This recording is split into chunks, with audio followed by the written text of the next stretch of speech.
join.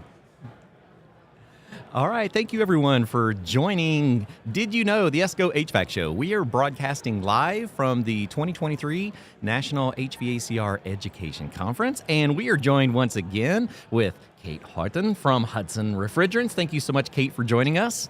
Thank you so much for having me. What a fabulous show. It's insane. You know, we were expecting a lot of people, but we just didn't know that we would have this many until this last, couple of weeks where the numbers have just really multiplied. So, we typically would see, 600-700 people. We were well over 1,000 people.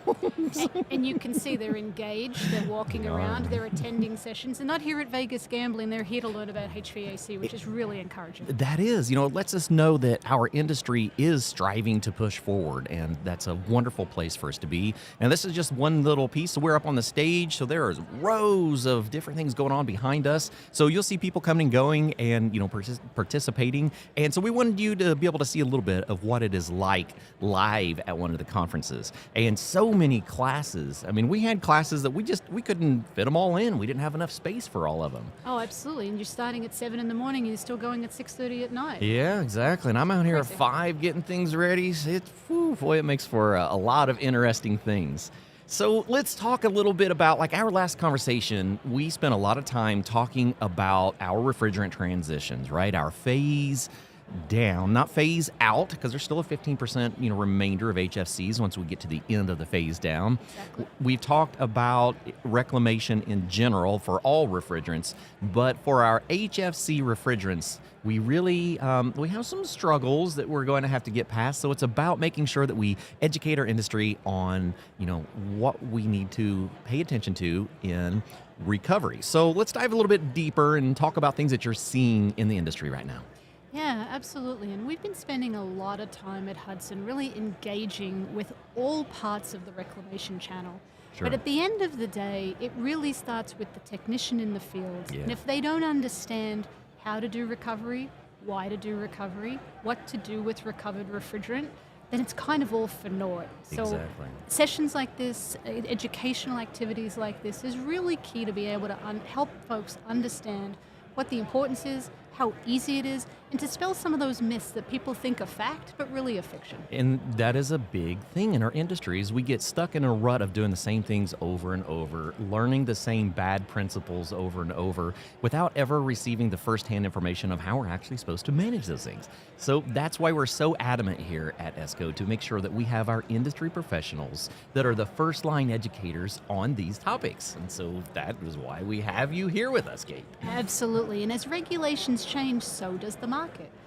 And that's really important to kind of connect those things together, because you're exactly right. What we used to do was fine when we used to do it, but as we look forward, rules are changing, regulations are changing, and the need of the industry is changing as well. So let's talk about the things that are changing and the needs in industry. I'm going to try to pull this slide up a little bit bigger so people can actually see what we're talking about. Absolutely. So we've looked at this probably more than once, and I'm sure many of your audience track this. This is the EPA refrigerant reclamation trends. It's publicly available. It's issued by the EPA on an annual basis. For those who haven't seen it, it's a consolidated view of all of the EPA certified reclaimers have to report on an annual basis their activity in the market. And then this report is published as the consolidated view of all of that. Back in 2017, HFCs started to be broken out individually, so it's a little bit deceiving. You think that HFCs weren't recovered before then. Not true, they just weren't required to be reported. Oh, okay. So we weren't focusing on the documentation of it as much. Because, again, they were relatively new in the market. There wasn't a lot of aftermarket demand. But starting in 17, that became a reportable kind of area. Sure. The troubling thing is reclamation's been around for a very long time, and we continue in the last, 10 years to see a decline in the amount of refrigerant coming back from the industry. Coming back and actually being recovered and then being reclaimed. So when we talk about recovered refrigerants, what kind of numbers are we actually talking about when we start looking at how much refrigerant is coming back versus those virgin refrigerants that are being manufactured? Yes, it's a really great question. So the EPA issued some information late last year that when you look at the annual amount of HFCs that are sold through the market, and you compare it to the amount of HFCs that are recovered and reported on this reclamation, 1.6% of the HFCs sold are recovered. Now, to be clear, Certainly, many refrigerants are installed and don't need to be recovered. So 100% is the wrong number as well. Okay. But 1.6% for sure is not good enough, Sure. and there's more opportunity. So those initial numbers are talking about things like CO2s and A3 refrigerants that are typically not recovered in the industry. But if you install a system, as you know, and it's installed well, Yep. and it's in service, you may not have to recover that refrigerant for 10 or 15 years. Sure. So some of that installed base every year shouldn't be recovered. Yeah, exactly. Should be remaining in the system. It should be remaining in the system. So it Exactly. depends on how you look at it. Is that are we actually fixing systems so where our refrigerant is not leaking? But cells also shows us that there's a lot of refrigerant going out, a lot of service gas. So how do we combat that? How do we get more recovered refrigerant back into our system to help affect the supply and inevitably the cost of our HFC service gases?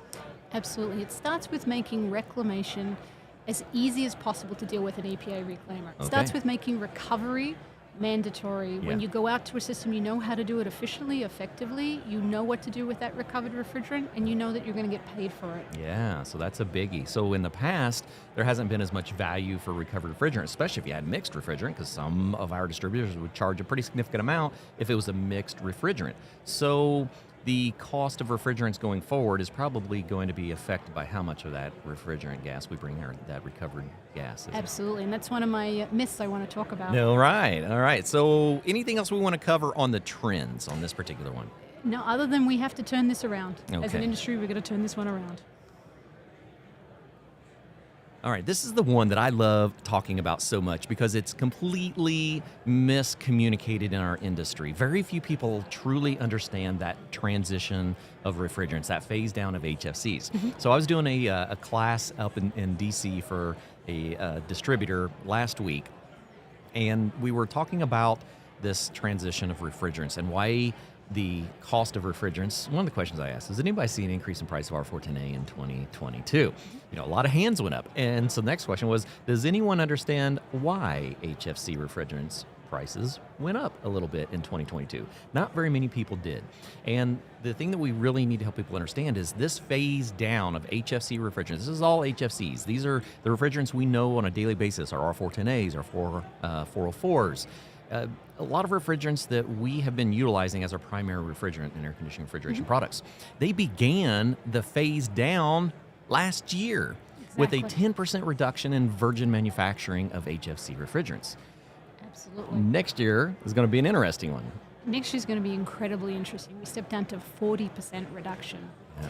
And what folks don't understand is that it's not just we're going to have 40% less 410A or 40% less 404A. Yeah, All of this is done based on global warming potential of the individual refrigerants. of the individual refrigerants. Sure. So not all HFCs are now created equal. The Yeah. higher GWP HFCs require more allowances. They're going to be more costly to manufacture. Absolutely. And so at some point, we see a faster acceleration of the reduction of 404, for example, Yeah. in preference to continuing to manufacture 410A. Because of the higher global warming potential GWP of R404. Exactly. All right. Exactly. That makes a lot of sense. Yeah. Okay. So it's not all created equally. However, a 40% reduction is going to hit every refrigerant. Yeah. We'll be fairly certain of that. The installed base, as we've talked about more than once, we're still installing HFC systems Oh, yeah. because A2L systems, the building codes are still Not quite catching up. updated. They're Yeah, about not half of our quite country. there. Yeah. We're starting to see a little bit go out, but Mm-hmm. they're not quite there. So last year, this year, next year, we're going to install a lot of 410A systems in residential and Yeah. light commercial. So as we're reducing the amount of virgin HFC available, we're increasing the demand for service of that same equipment. Exactly. And that's the thing that is going to be I think, a disruptor in our industry is, so a lot of people, some people are aware, not everyone's aware that, you know, EPA has proposed that there is a R410A removal in equipment beginning in January of 2025. And it's, you know, a variety of different equipment based on, you know, what type of equipment is being manufactured. But in that process, so if the proposal actually goes through and we basically eradicate R410A from It like the sector we talk about the most is our residential air conditioning heat pump applications. At that point, R410A almost becomes a service gas. Exactly. Right. Exactly. But there's a very, very large base of service systems out there. Yeah. Yeah. So that the management of, and that's exactly right. The equipment is being regulated next, Yep. and that went out for public comment, and we'll see what that phase of that rule is. Mm-hmm. And there's likely to be two parts of it, or certainly the public comment was in two parts: a production date and a sell-through date. Oh, sure. So it's still possible that it can be produced before that date Right. and still sold. So you're continuing Still to take another build. season. Yeah, of so sales. there's a lot of dynamics that go into Yeah. how the refrigerants match up with the equipment. But this rule has been topsy-turvy as compared to previous years, right? So Right. previous rules, the equipment was managed first, Mm-hmm. the refrigerant was still available. We flipped that on its head this time around. Yeah, exactly. And that is the big disruptor, is that we don't have that supply of replacement refrigerants. There's currently not a SNAP approved replacement for R410A in residential air conditioning heat pump applications. Right. And unlikely to be one. I know, that's the thing. We've heard of some manufacturers that are, testing and trying to get approval on certain refrigerants, but so far nothing. So it wasn't like when we were transitioning away from things like R22, where we had blended refrigerants, that were like 407, 422s, refrigerants that could be used as drop-in replacement refrigerants. We don't have that scenario with R410A. We do not. And that's why you see that gray segment is we're really talking about bridging that gap is reclaimed refrigerants, Yeah. because we don't have the replacement. We anticipate a shortage of supply. And the only thing right now that industry has is the use of reclaimed refrigerants to bridge that gap. Oh, wow. Okay. Which brings up the importance of reclamation to a level that we've never really focused on before. Absolutely. Yeah. Absolutely. And it comes down to everyone has a role to play in refrigerant reclamation. Sure. And so it starts here. I mean, what a great place to be. So we're here educating educators on It's a really interesting dynamic, but that's Yeah. exactly right. Sure. That's exactly right. Well, if we think about the evolution of many of us trainers, we were technicians and we came out of the field to become trainers because we'd become subject matter experts out in the field. And a lot of that was based on, CFC, HCFC refrigerants. And so the importance was always there. It was just not promoted as well as it should have been, like so many things in our industry. Exactly. And it was seen as a hassle. It was Yeah. seen as something that gets in the way of Right. doing your real job, if you will. Yeah. Again, that's starting, the understanding that is starting to change. Yeah, absolutely. So we are in the middle of a change. We're in some transitions with our refrigerants. Nothing too scary. Don't be afraid of it. Just educate yourself a little bit and become familiar with what we have to learn about. All right. Absolutely. Anything else on this one? No, Okay. I think we're good. All right. So impacts in the market. Yeah. We might want to bring the mic a little bit closer since they're actually talking about it. There's a lot Yeah, going on in there I was when gonna say- we've got broadcast in the background. Who's competing against us? That's right. Absolutely. So we talked a little bit about this in the previous slide, but again, the installed base of equipment and the sell-through of that equipment is being handled differently this Yeah. time. And it really does. We're going to say it frequently and often and every second day, but it really does change the dynamic of this phase down. So that timing is really critical. And the only thing that we have as an industry right now is really looking at reclaimed refrigerant to be able to bridge that gap. Okay. And as you may know, and we've talked about it, I think, CARB has a regulation, again, to bridge some of this gap. They were looking to accelerate the use of low GWP refrigerants. Oh, yeah, absolutely. But the building codes didn't allow Didn't for allow it. for it, sure. So the CARB regulation, which is in effect now, requires OEMs that sell in the state of California to use 10% of their factory charge as reclaimed refrigerant. Exactly. So we're starting to see, and we know of some OEMs who have actually moved to 100% reclaimed refrigerant in their equipment. I seen some articles here recently about that. Yep. So it's a very different dynamic. So in the Sure. past, folks might have said reclaimed refrigerant not as good. It's going to void my compressor Yeah. warranty. The manufacturers don't approve it. Right. And now we have the OEMs recognizing that the way that they can continue to produce their product, Yeah. part of that includes reclaimed refrigerant. Okay, so tell me a little bit about that. We kind of mentioned that, and it opened my eyes quite a bit on the quality of refrigerant after it has went through a reclamation process. Let's talk about that for a sec. Yeah, again, a common misconception, like the fact versus fiction. So to be called reclaimed refrigerant, it has to be handled and processed by a certified EPA reclaimer. Right. We have to test every single batch to AHRI 700 specification. And there's 6 or 7, depending on the refrigerant, 6 or 7 criteria: moisture, particulate, acidity, etc. And to be able to be resold, it has to meet or exceed AHRI 700. Oh. So as I like to say, if you put a pound of reclaimed 410A next to a pound of virgin produced 410A, you would not be able to tell the difference. Oh, wow. Okay. Possibly the only difference is that the reclaimed 410A might actually Could be a even little be bit higher. higher purity. Yeah, absolutely. Because virgin product is not required to be certified to AHRI 700. Really? It's Presumed. presumed to meet the standard. Oh, wow. Okay, so now we really have an opportunity for a high-quality replacement refrigerant that was a recovered refrigerant. I see why the manufacturers are looking at that. Absolutely, and comes with the sustainability avenues and aspects of being a reclaimed refrigerant. It's not a newly manufactured refrigerant. It's not. It prevented a pound of virgin being made. Yeah. It has near zero GWP because it was recovered, reclaimed, Yeah, it's not reused. adding to the total GWP of those HFCs. Exactly.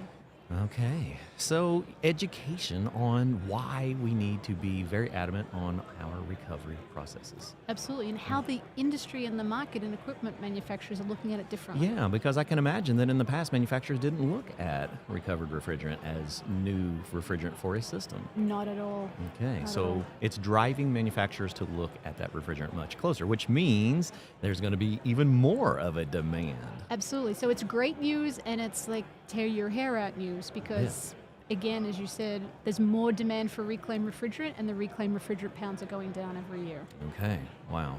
Big things happening in our industry.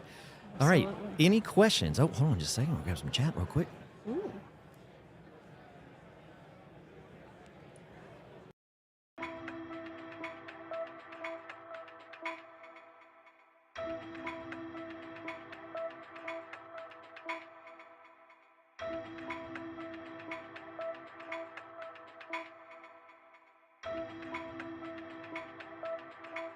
Refrigerants.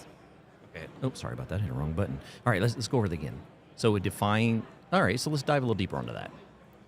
So it's really about the chemical class and the structure of the various refrigerants and how those molecules and which molecules are in those various refrigerants. So we've moved from CFCs, chlorofluorocarbons, to HCFCs, to HFCs, to HFOs.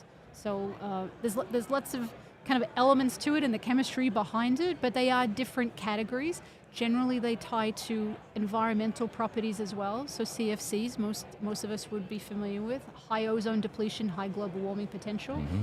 Each transition has tried to improve the environmental properties of each of those refrigerants. So as you move further to the right, if you will, Yeah, you exactly. continue to get lower and lower global warming potential, and you get zero ozone depletion potential. It's just two different measures. Sure.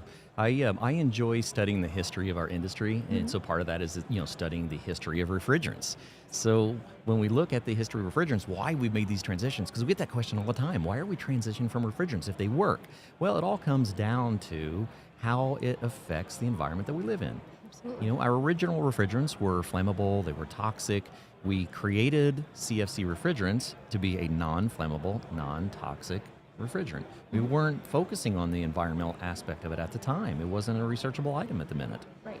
It just wasn't something we were thinking about. No, it solved the problems that we had at the time. Absolutely. At the time, we were using very toxic refrigerants, and especially residential refrigerator applications. We had high pressure refrigerants. We had flammable gases like ether. We had a variety of different chemicals that were chemicals that caused effects that weren't positive. So we moved into CFCs. Then we started realizing, okay, so now we have some ozone depletion issues, so let's remove the chlorine out of that. Let's move into HFC refrigerants. Now we're looking at HFC refrigerants going, okay, so now we have some issues with global warming. What is our next best opportunities? And so then we look into our hydrocarbons, which are a lot of our A3s. We look at our A2Ls, especially like the 1234YFs, which is a very easily blendable refrigerant. We already use it in our automobiles. We've been using it since Absolutely. 2013 in many applications. 2016, we moved it into the domestic automotive industry. My 2016 Ram truck is 1234YF. Yep. So other industries have already made the transitions away from HFCs. So now we're just kind of following suit along with that. Absolutely. Yeah, very cool. Okay, let's talk about some fact and fictions. Absolutely. So this is one of my favorite things to talk about because, again, refrigerant reclamation's been around for about 30 years. And at Hudson, we would argue that we were one of the pioneers of refrigerant reclamation. So we were buying dirty R22 when it was selling for $1 a pound. We were buying it for 10 cents a pound. Our founder and former CEO, Kevin Zuckerby. And we kind of like founded a business on before the Clean Air Act even existed. So as we talked about a little earlier, it's been around for so long that people think that they know what it is, and yet the reclamation business, the reclamation industry has evolved. So some fact or fiction. Refrigerant recovery takes too long. We hear this often. I don't have time to do it. I have to get on with my day. I don't have time to do it. And yet when we talk to a lot of folks, the average residential recovery takes about 20 to 30 minutes. That's about right. Get to your place, set up your equipment, start your recovery, go back to your van, get everything organized, your system's recovered while you're getting your equipment. Disconnecting electrical, getting everything prepared. That's the very first step is doing refrigerant recovery. Absolutely. So does it take a little bit of time? Sure. But if you've got a plan and you're prepared, it doesn't take you any longer on that site visit. No. Absolutely. We hear the same on rooftop systems and light commercial. It takes me an hour. Well, you've got an hour's worth of work doing a whole bunch of stuff. You're on a roof. Nothing is fast. Absolutely. Look, we're superstars. People are taking photos. So again, while it takes some time, and nobody denies you can't just puff of smoke and refrigerant comes out of your system, if you set it up correctly, if you've got a plan, and you're going through those steps, it doesn't take you any extra time on a service call. Exactly. Okay. Good misconception to break there. Absolutely. The next one we hear a lot about, and so this one is one where there's been a lot of truth. There's waxes and wanes or cycles here, but we've heard a lot about refrigerant recovery cylinders simply not available. I can't do recovery because I can't get cylinders.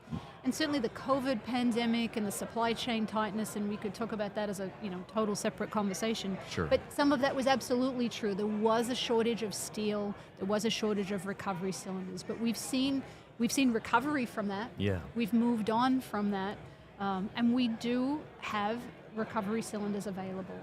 I'll speak for Hudson specifically. We have plenty of recovery cylinders available and able to support the demand out there. So people might still see shortages. Contractors might see shortages in pockets and at distributors, but as Hudson, know that the source is out there. Absolutely, and that's turning around. Okay, sweet. Yeah, because that was a concern when we first started talking about like A2O refrigerants. Are we going to use traditional cylinders? Are we going to work with higher pressure rated reusable cylinders? And there's still a lot of transition and debate out there. But for the time being, we're still using traditional recovery cylinders, especially for our HFCs. Yeah. Absolutely. Okay. Absolutely. And any questions from out in the audience? We had one that came through about an ammonia plant. Today we're really focusing on our HFCs, so we're not going to spend much time on ammonia. I do appreciate the question, though. If you want to contact me at cbeck@escogroup.org, I will make sure to get you into the right contact for discussing intercooler systems in ammonia plants. All right. Anything else on this one? We want to move on. But I will tell you that Hudson does large system recovery in ammonia very frequently. Do you really? We do. Okay. We have field service technicians that are capable of doing that. Well, then do we want to talk about this? I had no idea that you worked with ammonia as well. We do. So we work on large industrial process systems, so built systems. Yeah.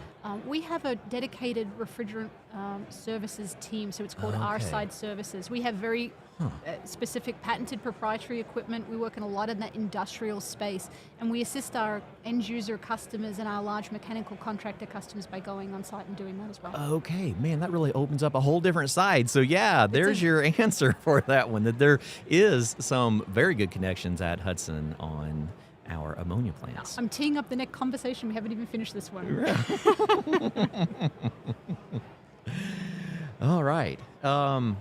Okay, so want to move forward on this one? Absolutely, because the next one is a really juicy one, and I think is worthy of some time Oh my here. gosh, this is probably the one comment that I get from our naysayers, that it's not worth my time. Exactly. So, and again, one of these ones that there was a lot of truth, but things have changed Think substantially. technology has changed, I'm sure, in your side of the industry. Absolutely. So we so frequently hear, why would I recover refrigerant? Why would I return it? I'm going to be charged for disposal of mixed refrigerants. Sure. And again, that was very common. If you go prior to the AIM Act, HFCs, there was a lot of virgin supply. The pricing was certainly very different in terms of the sell price that it is today. There wasn't a lot of economics to be able for reclaimers such as Hudson or others to be able to do make that. it a beneficial, Make it business beneficial. model. Yeah. Fast forward, again, we're starting to see those allocations come into play. We're starting to see the reductions. We're starting to see the price appreciation. Yeah. And so the economics now exist. More feasible for it. So folks might have been charged significant amounts of money for mixed refrigerant without question. And we're certainly still seeing some segments of the market, some wholesalers, some distributors who don't yet understand, or maybe some other folks in the industry. But I'll tell you from a Hudson perspective, we don't charge anything for mixed refrigerant. We want to make it as simple as possible and as easy as possible for everybody to recover refrigerant. So Sure. all of that fee for mixed refrigerant is removed. We've also worked a lot on our technology, on our capacity, and we are separating, we are reusing, and we are reclaiming so much more of our refrigerant now than probably we were 5 or 10 years ago. And so, again, the economics are there now. Yeah. And we really want people to understand mixed refrigerant is not an impediment to reclamation. Wow, yeah, because I can remember a time where a mixed cylinder, I know in my particular area there was a $75 bulk charge for a mixed tank. And I never understood if that actually came from the distributor or if that came from the reclamation facility. So if it did come from a reclamation facility, that was a time that we may no longer be in, at least not with Hudson. So Absolutely. it really is an incentive now to start focusing on our reclamation. Absolutely. And I tell you, we've been standing here at the trade show booth, and I've left poor Jordan by himself as I'm watching him hustle. But that first hour when I was over there, I would say 90% of the people who came past our booth, and we were flooded, are all paying to dispose of cylinders. Till this day. And to this day. And we cannot say it often enough and frequently enough. You do not have to be charged for mixed refrigerant. Sure. So this could be a misperception at the distributor base. Absolutely. And again, goes back to old habits. Yeah. I always used to charge. I've always charged for a mixed tank. And so I will continue to do so. But I would encourage any one of your audience, if they're being charged, then look around. Yeah, because or ask your folks- distributor, hey, have you looked at your policies on this? Because I was listening to a fantastic webinar with Hudson Refrigerants and ESCO Institute, and they were telling me that you don't get charged for that anymore. So why am I getting charged if you don't get charged? Exactly right. Yeah, Exactly well, that's a right. conversation I wouldn't mind having. That's, know, right? I like poking that. Poking That that bear a little bit.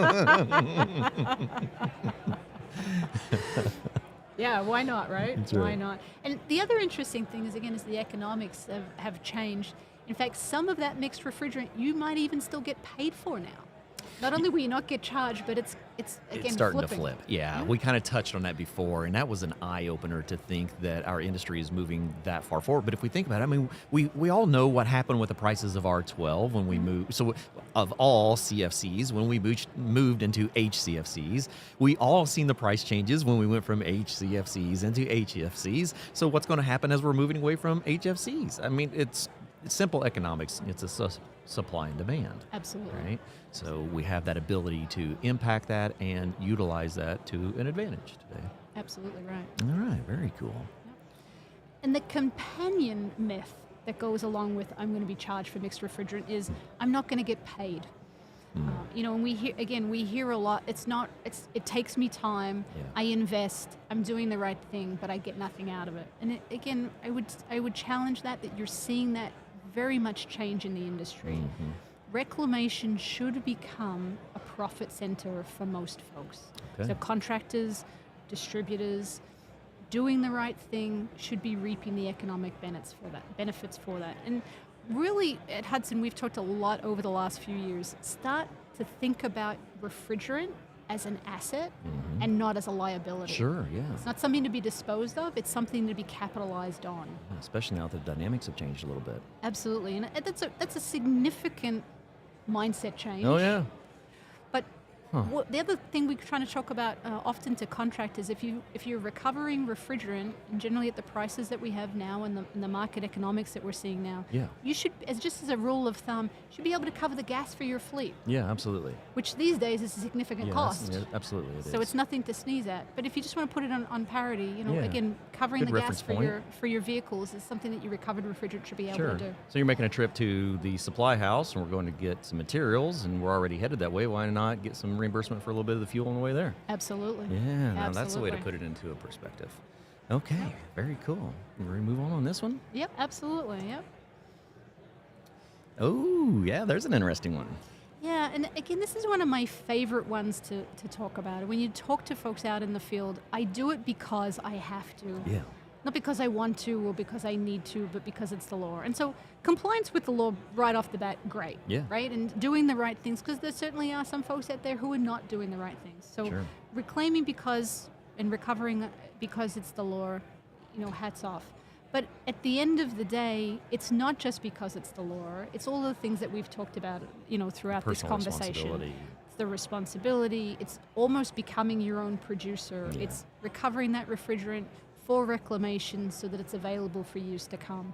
And we wouldn't be surprised to see wholesalers, distributors putting contractors on allocation. If you're not Why not? recovering refrigerant, Yeah. then as refrigerant supplies get tighter, I'm sorry I can't sell to you because I'm on allocation from my producer. And so that's kind of that circular economy approach of contributing to your ultimate opportunity to be able to buy is something we'd tell folks that they really want to think about. Mm-hmm. Sure. And you can't discount sustainability these days. Yeah, We're seeing absolutely. people being far more aware, and end users, as Hudson, we've seen a lot of folks say, I want you to tell me I'm buying reclaimed refrigerant. Yeah. Sure. I want that versus a virgin refrigerant. Yep, we see that a lot, and that is definitely my belief, is that our, particularly in our youngest generation, but a couple of generations of our technicians, are now more aware of the environment that they live in and their own personal connection and responsibility to our sustainability. Absolutely. And so now when we're talking about refrigerants, we are at the heart of this sustainability. We are talking about reducing HFC refrigerants because of the harmful effects to global warming. So now we have the ability to even move it further and make sure that we're minimizing that new production and that we're utilizing our actual refrigerants in the field. Absolutely. And it's a continuous cycle. I mean, it's really, as you start to think about all of that, you're playing into the whole future. And, our tagline at Hudson is reclaiming the future together. Yeah, exactly. It's all about sustainability. It is about sustainability, and our education going forward is so much about the sustainability of our planet, the environments that we live in, and the legacies that we live behind. We all have seen the harmful effects of decisions that we've made, and now we're trying to help that scenario and reduce some of the consequences. Look at her. So there's a heckle up right there. I seen him walking up. I wasn't sure which way it was going to go. But that's exactly right. Having that personal connection to reducing the impact for future generations Sure. is really key, and folks are really understanding that. And this is where it starts. It really does. Sweet. really does. Oh, that's some good It conversation. really does. All right, we're ready to move on? Yep. Okay. Absolutely. All right, so let's take a look about our mission. Absolutely. And so this kind of wraps up all that we've really been talking about here. We want to grow recovery and have people understand that the increased recovery in the field is where reclamation starts. We can't reclaim what's not recovered. Right. So if it doesn't get into circulation, then it's a lost opportunity right there and then. And everybody has a role to play to understand that, but it does start with folks in the field making sure that they're doing the right things, they've got the resources, they're asking the questions, and letting folks help. Making responsible decisions. Making responsible decisions. So that growing of refrigerant recovery is where it all starts. It's that feet on the street. Then making sure that it gets back to a certified EPA reclaimer like Hudson. We're not the only ones. Yeah. Certainly there's a number of us, but making sure it gets back to that certified EPA reclaimer, that it's processed, it's purified, it's certified back to AHRI 700, so that we can have that refrigerant available to support the installed base for many, many years to come. Okay. And understanding that reclaimed refrigerant and the environmental properties that is being sought by end users. Yeah, that's interesting. I hadn't looked at it from that perspective, but absolutely will be. Yeah, it absolutely. Again, we've even seen specified, I will only buy reclaimed refrigerant. You have to certify for me that it's reclaimed refrigerant. Nice. So for our eco-friendly homeowners and our eco-friendly manufacturers, what a bonus add-on to put on there. Absolutely. Yeah, I can see a sticker for that. You got a sticker for that yet? We might. There. We got a brand. I like it. Yeah, we actually brand our reclaimed refrigerant, Sure. Emerald Refrigerant, so that Yeah. it's distinguished between any virgin manufacturer. Yeah, why not? Especially now of all times. Absolutely. Very, very cool. Absolutely. All right. Yeah, it's exciting times, looking at how all of this regulation plays into the commercial reality and how we all play a role. And, that's why we love doing things like this and That's educating exactly the marketplace. Love it. All right. Well, and that's the last one for there. It is. All right, so we got some time for some questions. Anyone have any other things they'd like to dive in and learn a little bit more about refrigerant reclamation and the HFC phase down of refrigerants? Because it is a very important topic right now, and we're here for the answers. And if we don't have them, we've got more people around here. We've got the EPA, we've got the Department of Energy, a lot of resources for the training that you need. And speaking of resources, Kate, if we're wanting to learn more about what's happening at Hudson and how to locate our Hudson reclamation facilities, where's a good resource for those folks to go to? Absolutely. So again, education is core at what we do at Hudson as well. So if you go onto hudsontech.com, we have information about reclamation in general. We have information to reach out so we can connect anyone to our certified distributors and our reclaim programs. Yeah. And we have a lot of education about the AIM Act. If you follow our blog posts on our page as well, Definitely do. and all of the industry and all of the state regulations. We didn't even talk about No, we that and the didn't get to difference. local. We didn't get It's a even to the whole local different level. show. It really is. So I think I'm coming back for the fourth time now. Yeah. But if you go to hudsontech.com and you look for refrigerant reclamation, you'll find a wealth of information. We're happy to talk to anybody at any time. Okay, very cool. Well, we thank you all for joining us again on the Did You Know show, broadcasting live from the HVAC Excellence National HVACR Education Conference. Hey, looky there. Absolutely, you can do some branding right up here in front of the camera. So many people having fun here today. All right. Well, thank you all and have a wonderful day. And we will broadcast later. Definitely tomorrow. We've got 2 more on schedule at our lunchtime. Our expo is open between 12 and 2 here in Las Vegas time. And we'll see you then if we don't have some surprise ones in between. So thanks a lot for joining us. Thanks, Kate. Thank you so very much. It's always a pleasure, Clifton. Thank you for having me again. It's a lot of fun.